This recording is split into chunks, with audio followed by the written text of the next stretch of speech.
Welcome to the podcast, Coronavirus Crisis Carpe Diem, where by God's grace, you and I rise up and embrace the possibilities and opportunities for spiritual and psychological growth in this time of crisis, all grounded in a Catholic worldview. We are going beyond mere resilience to rising up to the challenges of this pandemic and becoming even healthier in the natural and the spiritual realms than we were before. I'm clinical psychologist Peter Malinowski, and I am here with you to be your host and guide. This podcast is part of Souls and Hearts, our online outreach at soulsandhearts.com, which is all about shoring up the natural foundation for the Catholic spiritual life, all about overcoming psychological obstacles to being loved and to loving. This is episode 44, released on November 30th, 2020. Thank you for being here with me. This is our 8th episode in our series on shame, and it is titled Rape, Incest, Shame, and Silence, A True Story Reexamined, Part 3. We are continuing to deal with this heavy, difficult material around the rape of Tamar by her brother Amnon. We opened that up with episode 40. That was part 1. We continued it with episode 43. That was last week's episode with part 2. Now in part 3, we're continuing to learn all about how to apply what we learned about shame in the conceptual episodes.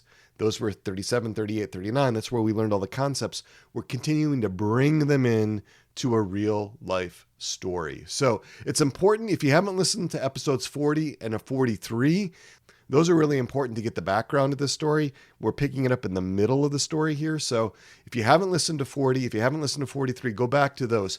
41 and 42 were all about King David's childhood. Those are really helpful for background, but not quite as critical as 40 and 43 for understanding what's going on in this podcast episode. If you've listened to those other ones, you know about the cautions.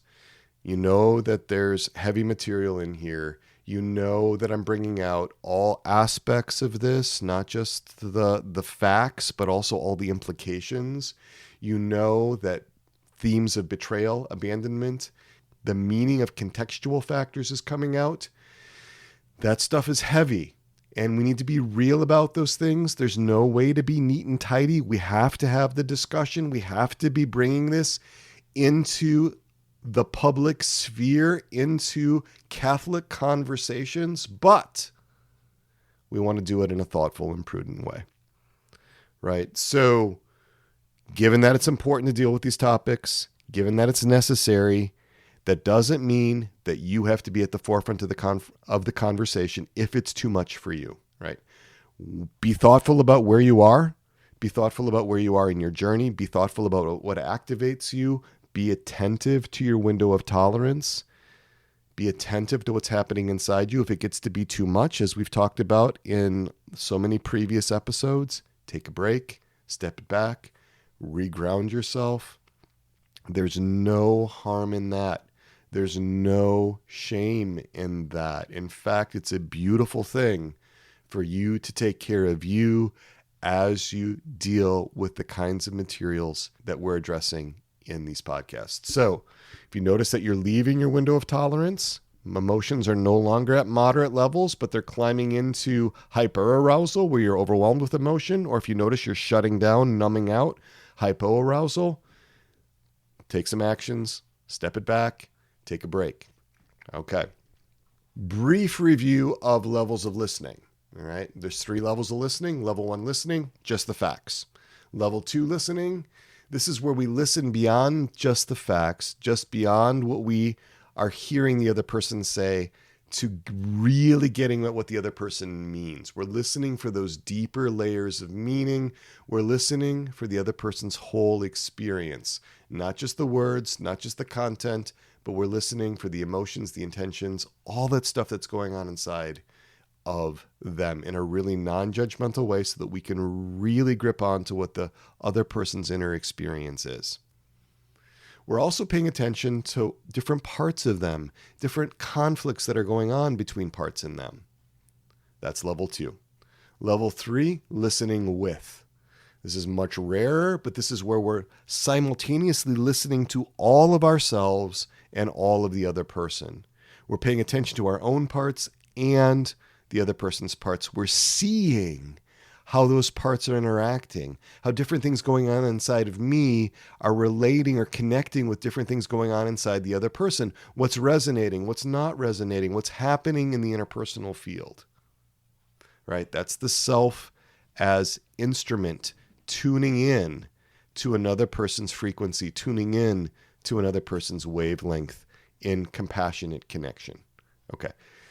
In the last episodes 40 and 43, where we dealt with this story, I read the story. I'm not going to read the story again. You can go back if you need to hear those stories to those other episodes. I'm going to read chunks of it as I break it down, though. Okay, so where we left off was Tamar had made the cakes. She had presented them to Amnon. Amnon had rejected them. So we're going to pick it up from that point. And Amnon said, "Send out everyone from me." So everyone went out from him. Then Amnon said to Tamar, "Bring the food into the chamber so that I may eat from your hand." And Tamar took the cakes she had made and brought them into the chamber to Amnon, her brother. All right, we've got a boundary violation here. Amnon sends everybody out. Authority of the crown prince, everybody out of here. We've got a tremendous power imbalance. The only one with the authority to challenge the crown prince was David the king. And David ordered Tamar to be there. Right? If the servants don't leave, at best they may lose their positions. At worst, they could be executed. From a purely human perspective, if we're not looking at this through the eyes of faith at all, they're in a catch-22. There is no good option for them on a purely human understanding of the situation. It's understandable that they just obey orders. If one witness, though, if one of those servants had acted, if one of them had sounded the alarm, if one of them had intervened, if one of them had created a scene, had refused to leave, whatever it was, how different could the outcome have been, right? But you have to risk the enmity of the crown prince, and that could mean death. That could mean torture. You know what this reminds me of? Kind of the conspiracy of silence here. It reminds me of the Theodore McCarrick report that just came out earlier this month, November 10th, right?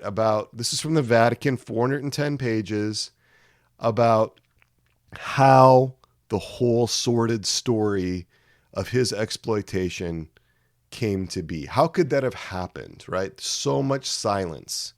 So many people who could have spoken up but didn't because they were afraid, because he was a powerful man.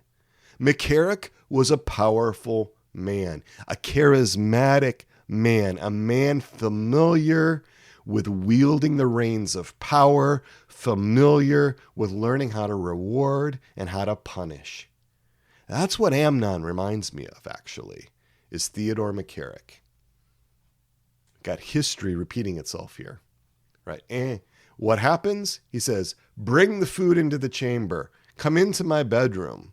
Right. The trap is closing. Right. I got the theme of Jaws running through my mind, Just the sense of tremendous foreboding here as I listen to what's happening in me. Right, what are you noticing in you? What are you recognizing happen in you at this point in the retelling of the story? Sit with that for a little bit. Get familiar with what's going on there. Take a break. You can pause it. Okay.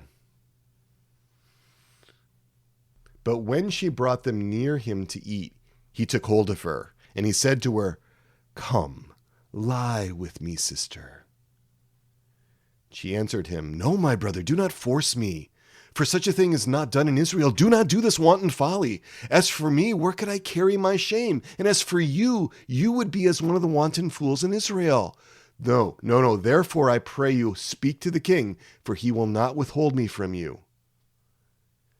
But he would not listen to her, and being stronger than she, he forced her, and he lay with her. All right. How you doing? Check in. make sure that you're sensing how you're doing. We don't want to rush anything, because this is really powerful stuff. Right? When she brought them, that's the cakes, near him to eat, he took hold of her. The predator is making sure of his prey. She can't flee now. Flight in this moment would be Tamar's first instinct. And Amnon knew it. It was impossible to call for help because Amnon had sent the servants away. Nobody was there to take her part. He says, "Come lie with me, my sister." Let's take a look at these 6 words. Come lie with me, my sister. It's an invitation to consensual sex. And it sounds like this whole idea was really erotic for Amnon. Part of his elaborated fantasy was that she would fill him up. She would make him whole. She might give him her virginity because she desires him too. That's the fantasy that I think is going on here. The fantasy, the hope, the elaborated imagination here for Amnon is that Tamar may have the same sexual and romantic fantasies about him that he has about her. And that's arousing for him in this really disordered, this really incestuous, this really awful way. And more than that, this could go on and on. They might have the secret relationship, this affair, if you will. That could go on and on, all about the relationship. That's how I read this. He emphasizes, "Come lie with me, my sister," as though emphasizing the sister part of this, as though that's part of the appeal. It's very, very, very distorted, very sick, very warped. Tamar keeps her cool. It's really amazing to me how well she operates in this situation. I think she had special graces to cope with this because her response is not a typical response. Tamar's response is far more adaptive than would be possible for most people in that situation. Far more adaptive. She had it far more together than most people are going to have it in that kind of situation. Her sympathetic nervous system has got to be ramping up in a major way at this point. I'm assuming it's going towards fight or flight because it sounds to me like she's talking really rapidly. That's not an indicator of shutdown. That's not an indicator of hypoarousal. But she's still making a lot of sense. She's still putting together a cogent argument. She's not completely left her window of tolerance. She's thinking quickly and she's thinking clearly. She can form these arguments. She says, "No, brother, do not force me. It's very clear. I will not do this. I am not on board with this. I am not volunteering. If sex is going to happen, it's going to be because you raped me." First rejection. Wham! Hits him like a ton of bricks. Tamar could have consented and afterward pretended that nothing happened. Who would know, right? They could have come up with some kind of cover story, but the way the scripture is written, it's so very clear that Tamar never considered violating her integrity, and she was always a wholly blameless victim. What does she say next? "For such a thing is not done in Israel. Do not do this wanton folly." Wham! Second rejection. Major violation of social norms. Major violation of Deuteronomic law. Deuteronomy 27:22 forbids a man from sleeping with his sister. Also forbidden in Leviticus. Chapters 18, chapter 20. The punishment for seeing your sister naked in Leviticus 20 was to be cut off from the Israelite community, to become an outcast, to become exiled. Major consequences. She continues on, all in the same breath. "As for me, how could I carry my shame?" Wham! Third rejection. She's a virgin princess. She would become a nobody, a social outcast, a pariah. She would be unmarried and unmarriageable because nobody wanted to marry a non-virgin unless she was a widow, maybe, or possibly divorced. Not somebody in her state. What does she say next? And as for you, you would be as one of the wanton fools in Israel. Fourth rejection. Wham! She appeals to his identity. She wants him to think about the implications for his identity. Then what happens? She senses that her 4 rejections with their 4 arguments are not working. She's appealed to what's good, true, and beautiful. That had no impact. She appealed to social and religious norms. That doesn't faze Amnon. She appeals to how she would be ashamed. That doesn't matter to Amnon. He's still gripping onto her. She even points out how he will shame himself. That no longer penetrates into Amnon's consciousness or his awareness. There's a quadruple rejection, a quadruple refusal. Emphasized, reemphasized, reemphasized again, reemphasized again. And what's going on here for Amnon? Think about that. Listen. See if you can hear what's going on for Amnon in that moment. This might be really difficult. I know a lot of good therapists that cannot enter into the mind of a perpetrator. So if this is really difficult, most people don't do a very good job of this. What's going on? What's happening inside of him? Listen in. See what you can come up with. Maybe take a break here. Work with it. Check in too, right? Because this is heavy stuff. How you doing with that window of tolerance? You okay? Right? Ask yourself. All right. This quadruple rejection, this quadruple refusal, destroys Amnon's fantasy of consensual sex. It destroys all that his imagination had elaborated about the possible sexual relationship, ongoing sexual relationship that he might have with Tamar. And his conscience is now burning in the presence of Tamar's principled resistance. The contrast is so strong between her virtue and his vice. Amnon's part that carries shame is likely rising and about to take over. Does he listen to that shame as a signal? No, he does not.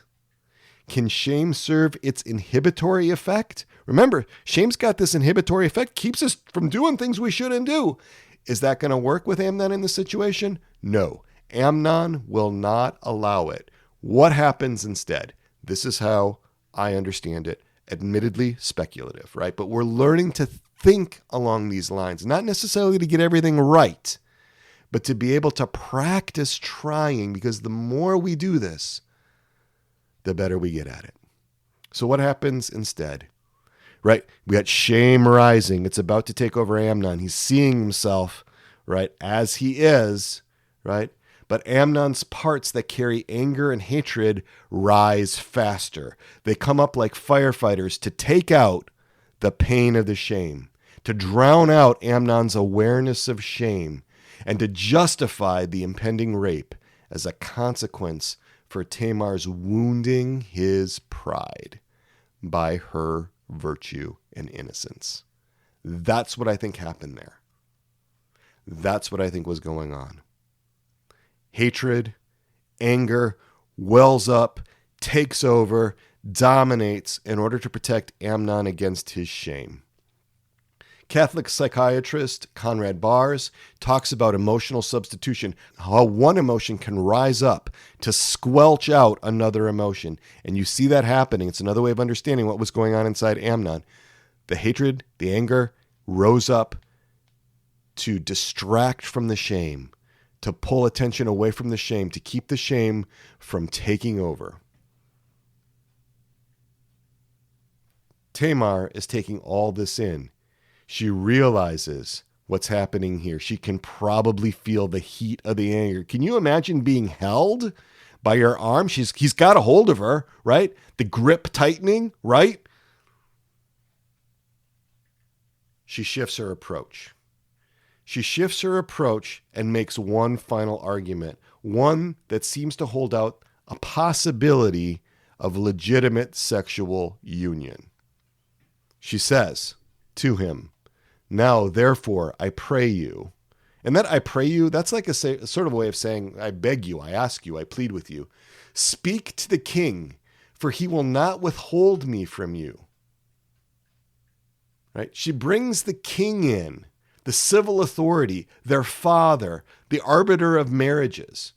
Right? Some people believe she was just trying to escape from Amnon's hands by any means possible. She didn't necessarily mean that any kind of dispensation for marriage was possible. It was unlikely that a request would have been granted. She was just saying anything to play for time. I'm not so sure. It's impossible to know exactly what she was thinking, but I think it's likely that Tamar may have believed that a marriage was possible. She may not have been aware of the Levitical prohibitions in Leviticus 18 and 20. She may have been much more familiar with Deuteronomy.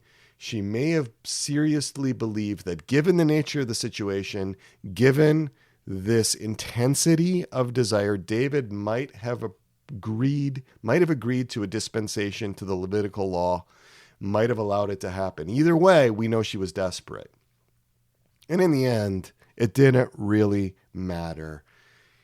Why? Scripture says, but he would not listen to her, and being stronger than she, he forced her, and he lay with her. Okay. So here we are. How is that landing with you? How are your parts doing? What are you noticing inside? What's going on with your body? It's getting too much. Take that break. Reground yourself.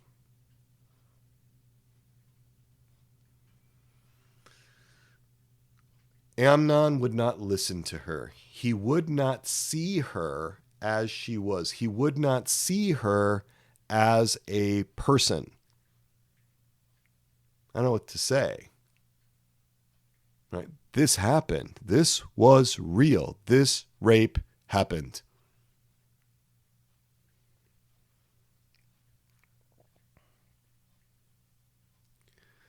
Then Amnon hated her with a very great hatred, so that the hatred with which he hated her was greater than the love with which he had loved her. That language still drives me nuts. This love with which he had loved her. I can hold on to it as the infatuation with which he was infatuated with her.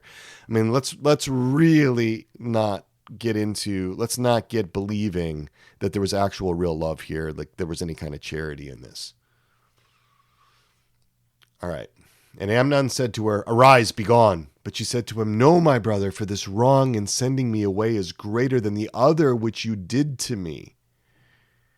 But he would not listen to her. He called the young man who served him and said, "Put this woman out of my presence and bolt the door after her."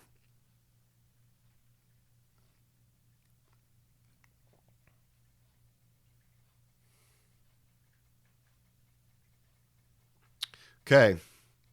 Amnon was rejected. She did not want a consensual relationship with him. This led to a huge shift emotionally, a huge shift in terms of his desires. He went from he must have her immediately to he must get rid of her immediately. What's my read on this? Again, speculative. How is it landing with me? Part of the intense attraction that Amnon was experiencing was that the sexual union was forbidden, but he was going to have it anyway. After she rejected him, after there was no possibility of a consensual relationship, something that would go on and on, some kind of tryst, some kind of secret affair, now she's going to pay the price. Now he's going to make her pay the price. He's just going to take what he wants. He goes on a power trip.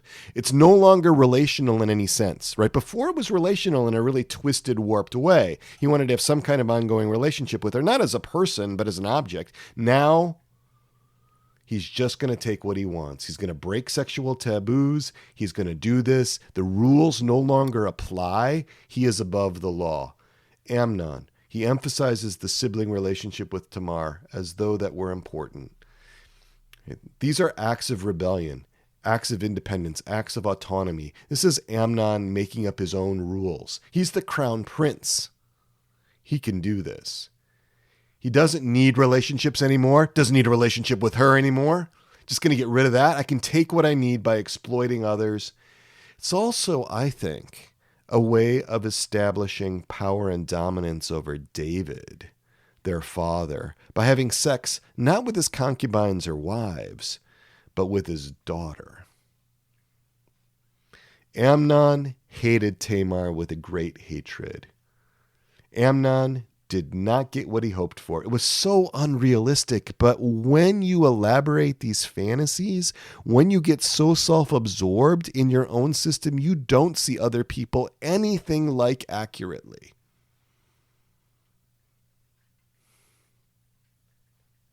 Sexual arousal is now gone.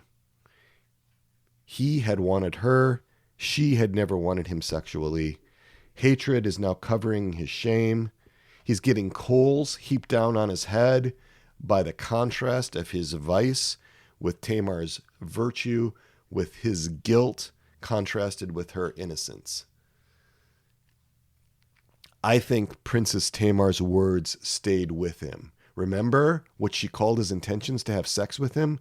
Wanton folly. Remember what Tamar said he would be if he carried out his evil designs? A wanton fool of Israel. And Crown Prince Amnon, at some level, might have been really intense, but unconscious. He was burning with shame. Knowing those words of Tamar to be true, he was a wanton fool of Israel.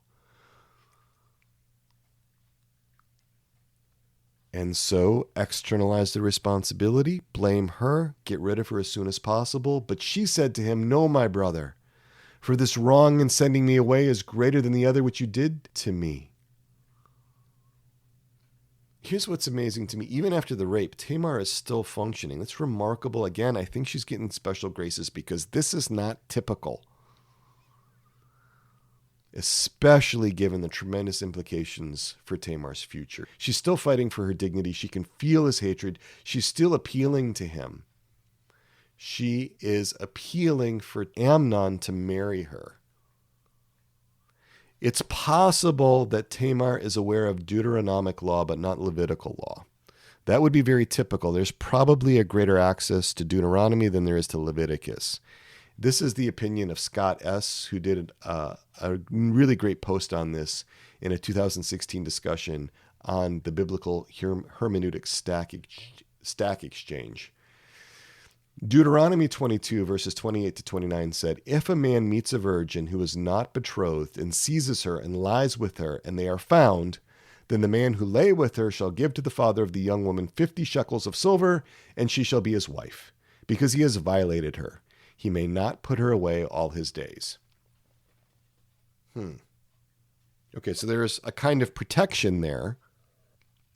But Deuteronomy doesn't say anything about brothers and sisters, right? It's where you get into the Levitical law, where the punishment for incestuous, it's not even about necessarily sex, it's just about exposing the nakedness, which could be interpreted as having sexual relations with a brother or sister. That is banishment. It's also common law in Near Eastern cultures at the time that if you rape a woman, you marry her. I'm looking at this as still her trying to make a last-ditch attempt to salvage her life. She's desperately trying to save her future, making a futile gambit to avoid lifelong shame. Because the shame of being an unmarried and an unmarriageable woman made marrying her rapist seem preferable. That's how bad it was.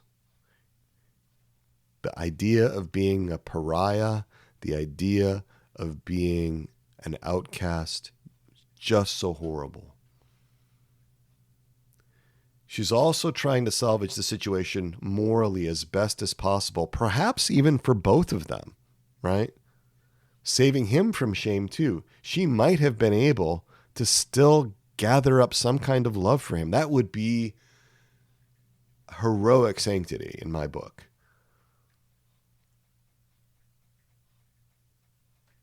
But he has no intention of any of that. He had no intention of that when he desired a secret illegitimate, illicit, ongoing sexual connection with her, a relationship with her. And he certainly has no desire for that when he's being overwhelmed by his hatred and his anger that are covering up his shame. It's not going to fly. He actually probably enters into the fantasy that his anger, his rage is caused by Tamar.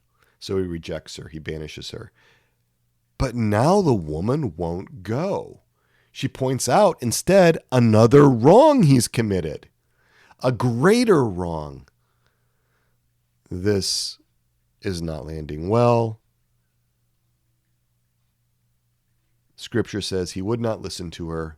He called the young man who served him and said, "Send this creature, pray, away from me, and bolt the door behind her." Right? The Hebrew here is zat, which doesn't really mean woman. That's how it's translated in a lot of dynamic equivalent translations. Send this woman away from me. It really would translate better as this one. That's the most literal translation. Robert Alter translates it as send this creature away, because he really grips onto how dehumanizing Amnon's being here towards Tamar. Right? That's how dehumanized she was in his eyes. She's a problem. She's got to go. She's got to go now. He would not engage with her. He would not see her even as a person. He was too busy trying to protect himself from the horrible implications of the shame generated by his act. Calls a servant to put her out. This is symbolic. This is banishment. This is rejection. The servant bodily throws her out and bolts the door. Talk about rejection. Talk about shaming. Shaming as a verb. Right? The servant throws her out like trash into the street.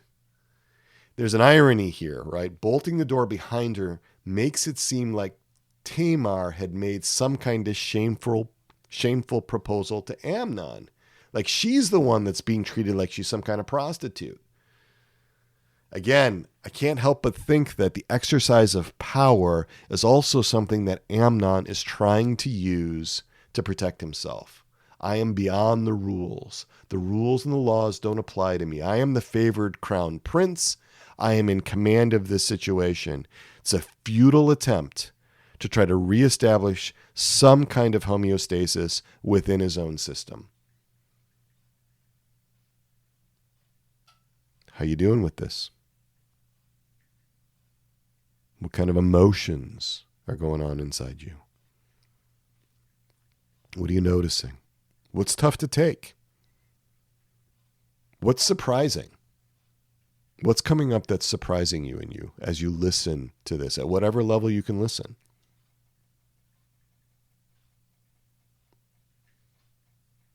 Okay, so she's now out in the street wearing her long robe with sleeves, for thus were the virgin daughters of the king clad of old. The servant put her out, bolted the door after her, and Tamar put ashes on her head and rent the long robe which she wore, and she laid her hand on her head and went away, crying aloud as she went. She is not going quietly into the night. Oh no. She is grieving multiple losses. She's going to let the world know what just happened. She's not hiding. She is not going to make this easy for Amnon. She stays with the vulnerability. I will make you see me. I will not be invisible. So much respect for this woman. I have so much respect for this woman. I mean, what's coming up in me right now is just, I'm actually like hoping I can continue to speak. I have so much respect for what she just went through and how she's coping with this situation that must just seem impossible. She's got ashes on her head. She's got tears on her robe, her ketaneth. And probably in a cruel twist of irony, there's probably blood on this robe. Blood from the violation of her virginity. That's also a public indicator of her shame, how she has been abused and exploited. how she has been shamed. She laid her hand on her head. That's symbolic, right? Symbolic of God's heavy hand on her, how she experiences the heavy hand of God. Imagine what her God images are like in this moment. How could this have happened? And she cries aloud. I mean, I'm actually hearing this as I'm listening as inarticulate screaming. I mean, not even words at this point. Not even words at this point. Because what I think is happening now is that she has exited her zone of tolerance to the top side, and she is in full fight or flight, and she is no longer functioning very well. I mean, it's amazing to me that she's held out this long. So much respect for her. Maybe she hoped that her public protest and her grief would force Amnon to marry her in observation of how she understood the law of Deuteronomy. Maybe she hoped that her public mourning would force her father's hand, would force King David's hand to take up her claim against Amnon, and that Amnon would get just punishment. It's hard to know. Well, who comes along next but Absalom?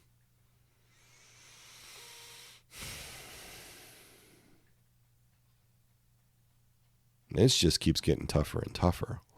All right, so her brother, so pay attention to where you're at. Pay attention to where you're at. Check in. Look inside. This is all part of the listening. I'm practicing it here.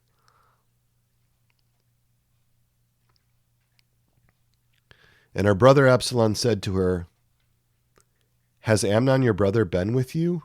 Now hold your peace, my sister. He is your brother. Do not take this to heart." Okay.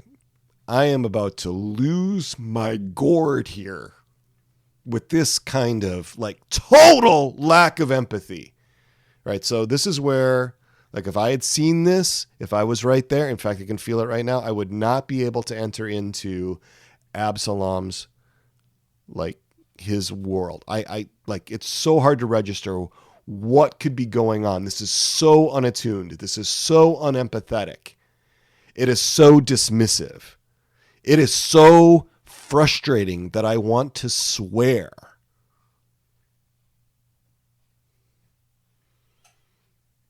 Do not take this to heart. He is your brother. That's what makes this so terrible. It's part of what makes this so terrible. And he's using it as a way to get her to try to shut up because she's being inconveniently noisy. Now, I don't know. Maybe he's doing it because he's about to get overwhelmed and he can't take her intensity. You know, maybe he's just trying to keep his gourd together in this moment. And the best way he knows how to do that is to shut her up. That's a possibility. I mean, that just kind of occurred to me. I'm making this up now as we go along. Kind of a little off my script. I don't know. I mean, maybe his intentions were good. I assume that, you know, maybe his intentions were good. I'm not seeing it. It's not resonating much with me right now. So what happens next? So Tamar dwelt, a desolate woman, in her brother Absalom's house. And when David heard of all these things, he was very angry. Well, now, isn't that special? David's very angry. But Absalom spoke to Amnon, neither good nor bad, for Absalom hated Amnon because he had forced his sister Tamar. Okay, let's break this down. Absalom, he says, has Amnon, your brother, been with you? Not our brother, your brother. My take is Absalom knew exactly what had happened. He had sensed it. Maybe he saw the blood, the torn robe. He the emphasis on your brother, that emphasizes the incestuous nature of the rape. I wonder if Absalom didn't know that this was in the offing. I wonder if he didn't know that this would have been possible. He's certainly not struggling to figure it out. He's right on top of it. She doesn't even have to utter a word. He takes one look at her. He knows exactly what happened. Why? I want to know, right? There's part of me that wonders if he didn't know this was coming and was unable or unwilling to stop it. That's what's resonating with me right now.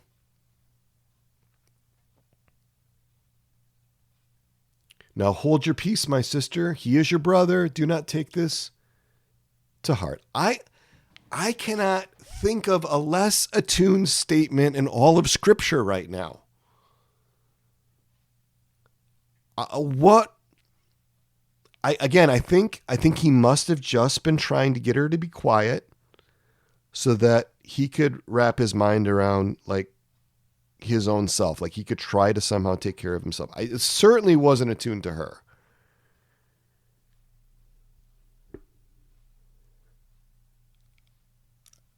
I don't know. He's the crown prince, right?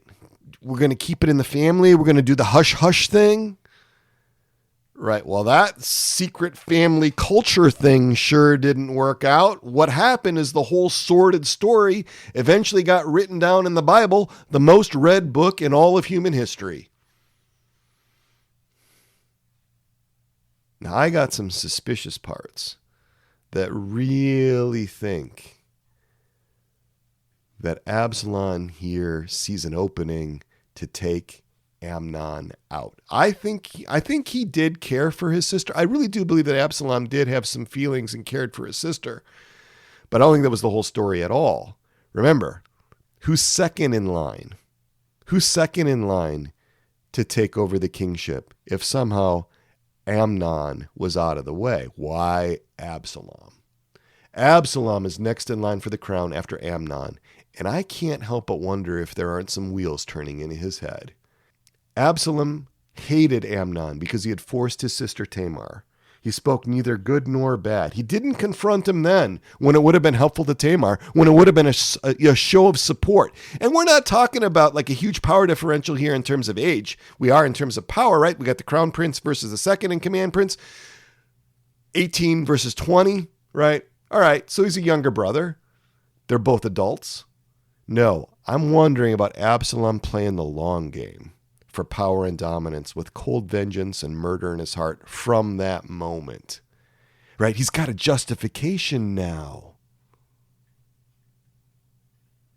He's got a very objective reason for eventually murdering his brother. He can carry out the sentence required by Leviticus, but more out of revenge than justice, and more out of opportunistic overreach than anything having to do with fairness or equity.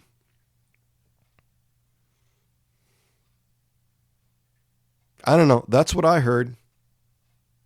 That's what I heard in my system. Now, I've got some pretty strong skeptical parts. I got some parts that could be pretty jaded, really. But I'll tell you, they've got their experiences. All right, how's it landing with you? And we really want to be staying in touch. This is a real learning exercise. How are you doing with all of this?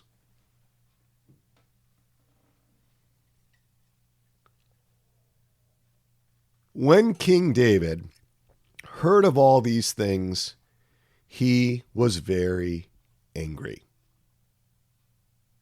Well, you know he was going to hear about it. This kind of stuff can't stay under wraps, especially when you've got, Princess Tamar, like creating a ruckus in the street.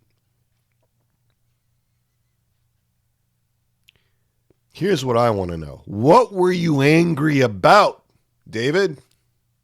This is the inquiring minds want to know in me, right? Because I got parts that are really angry too. What were you angry about? It never says. I can think of a lot of reasons why he would be angry.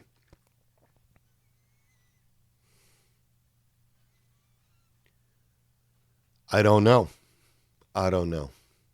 But what we do know was that there was no visible consequences for Amnon. He just skates on as usual. He's just moving on as usual. David protects his crown prince son, his first son. David protects his son, protects the crown prince. He protects the abuser. He protects the rapist. Who he doesn't protect? His daughter, the victim. Such indulgence. Either he can't or he won't stand up to Amnon. Now, maybe it would have been heroic for David to start now, to put the hammer down, to really stand up now after 2 decades of indulgence, of permissive parenting, letting him kind of grow wild. Was he going to step into that role of father now? I don't know. Parts of Amnon know how hard it would be for David to now pick up the mantle of responsible parent, of responsible father, especially with all the baggage he's got with Bathsheba that Amnon could throw up in his face. This is a consequence of his pattern of failing to discipline his sons. This isn't new. It's how I'm reading it. And maybe in the intensity of my own emotion, I'm not being fair. I'm open to that possibility. I could be wrong about this. I wasn't there. I don't know their souls.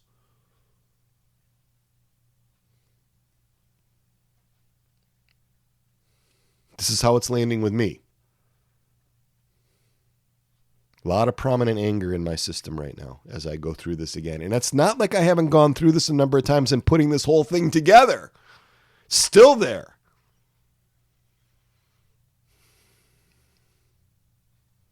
So Tamar dwelt, a desolate woman, in her brother Absalom's house. Dude, that's the end of the story.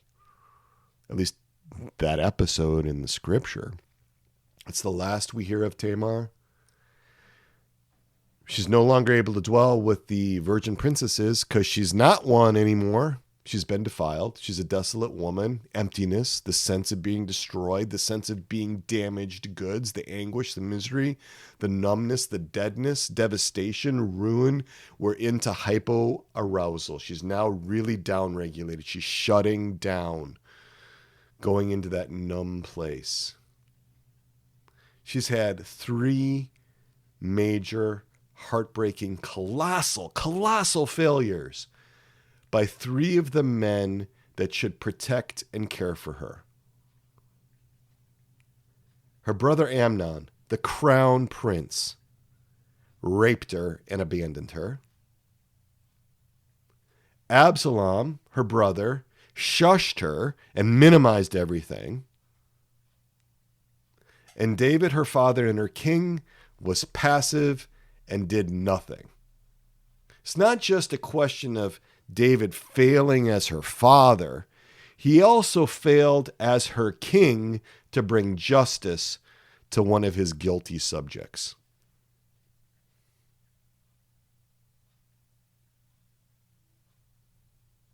That's what I'm hearing. Can you imagine having these things all hammer at once? All these things fall at once? I mean, talk about a mind-blowing, heart-breaking, body-wrenching, soul-crushing experience, all wrapped up in one. All happening within the space of just a few moments.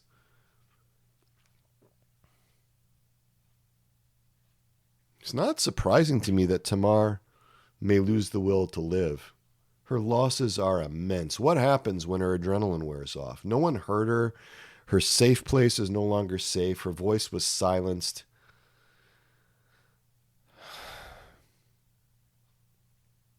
I mean, this is David, the killer of Goliath, right? The victorious in battle. A man loved by God. What?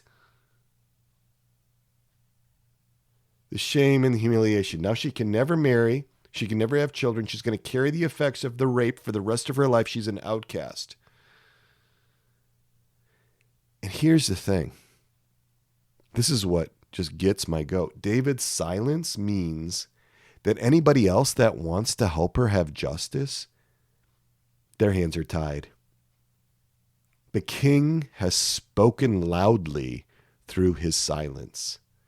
So the king perpetuates the wrong.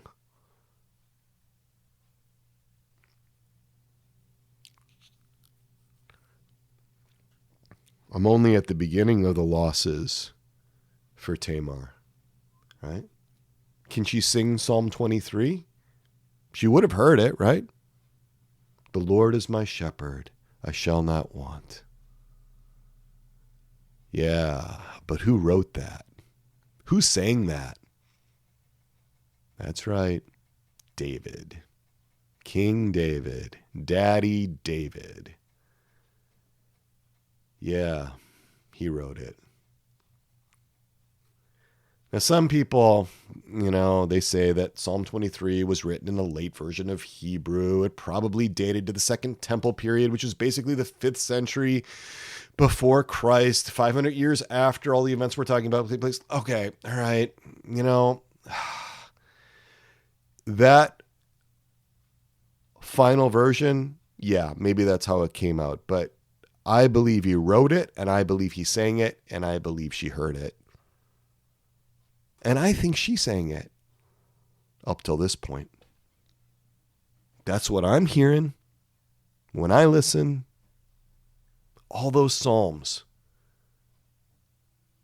were they real? What's real?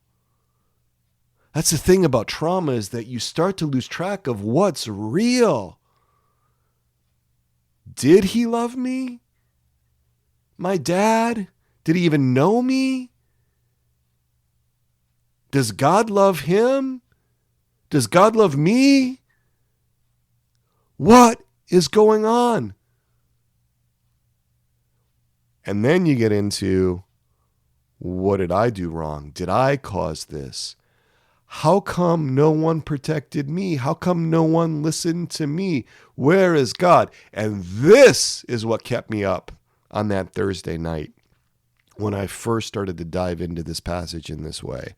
This is why I couldn't sleep, was thinking about Tamar in this struggle, in these moments.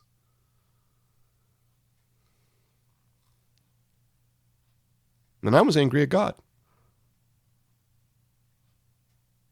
How could you have let this happen?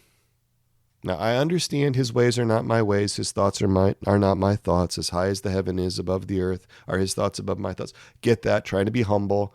But he did answer me. All right, and I did find comfort in this. He answered me and he said, I lavished graces upon her. This is what I heard in my story. I lavished graces upon her. Okay, what God was telling me is that he didn't abandon her. What he was telling me is, you don't know the rest of her story. It wasn't written in Scripture. I can easily go into a worst case scenario.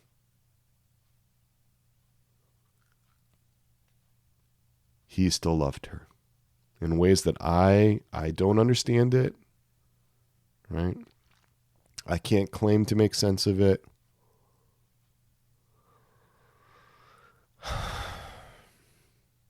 I've got tears running down my eyes. We can say things about the mystery of suffering and blah, blah, blah. And some of that just makes me want to swear again. I don't get it, but I believe him. I believe that he did lavish graces upon her. I've seen that. I've seen that in the clients that I have had that have suffered terrible traumas. Those that were open to those graces, there were tremendous graces that came to them. I can't explain it.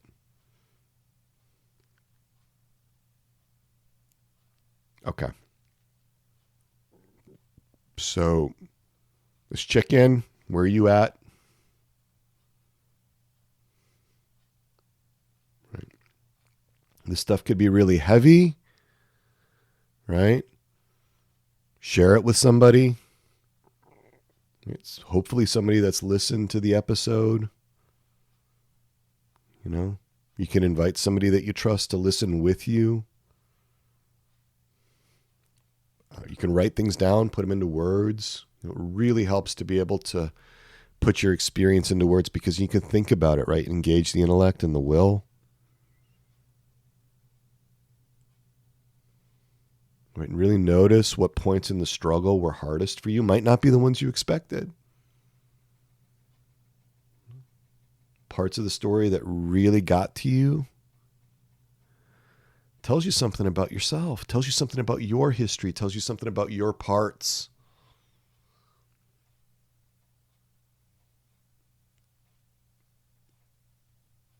All right. I want to thank you for being on this whole journey with me. I know many of you pray for me. I really appreciate that. I pray for you as well. It's great to be together. You can reach out to me if you feel that's on your heart, if that comes to you in your discernment. Christus@soulsandhearts.com, 317-567-9594. That's my cell. Okay. Let's pray to our patroness and our patron. Let's mean it. Our Lady, our Mother, Untier of Knots, pray for us. St. John the Baptist, pray for us.